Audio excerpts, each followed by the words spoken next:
এটা ঠিক, আগে খেলাধুলায় এতটা ইম্পর্টেন্স ছিল না, বাট শুরু করতে টাইম লাগে, এটা মাথায় রাখবেন। It's not that easy.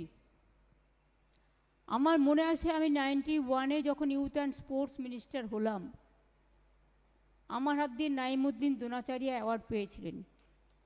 Even Sachin তেন্ডুলকারের যে কোচ ছিলেন আচরেকার, আমার এখনও মনে আছে, উনিও পেয়েছিলেন। সুব্রত ভট্টাচার্য বঞ্চিত হয়েছিলেন।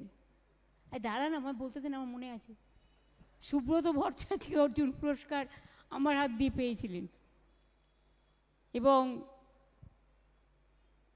তখন সায়না আব্রাহাম থেকে শুরু করে এমনকি আমাদের বুলা চৌধুরী সাঁতারে আমার সাথে একবার দেখা করতে এসেছিল। অপ্রিয় সত্য হলো, বললেও ভালো লাগবে কিনা আমি জানি না, আমার বলেই দিই। তা আমি ওকে বললাম, ও বললো দিদি আমার অর্জুন চাই। আমি বললাম তোমায় দেবো একটা কন্ডিশনে, তুমি 8 মাস প্রেম টেম করবে না, 8 মাস কমনওয়েলথ গেমসে তোমাকে 8টায় 6টা জিততে হবে, তুমি নিশ্চয়ই পাবে। ও কথা রেখেছিল এবং সত্যি করে দেখিয়েছিল। আমার এই কাজগুলো মনে পড়ে।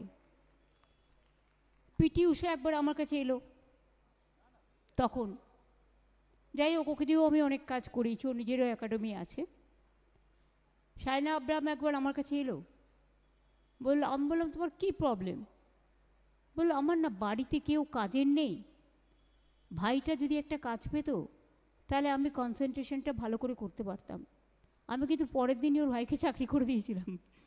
এগুলো হয়তো খুব ছোটোখাটো কাজ, বাট অনেক সময় এগুলো প্রয়োজনে লাগে।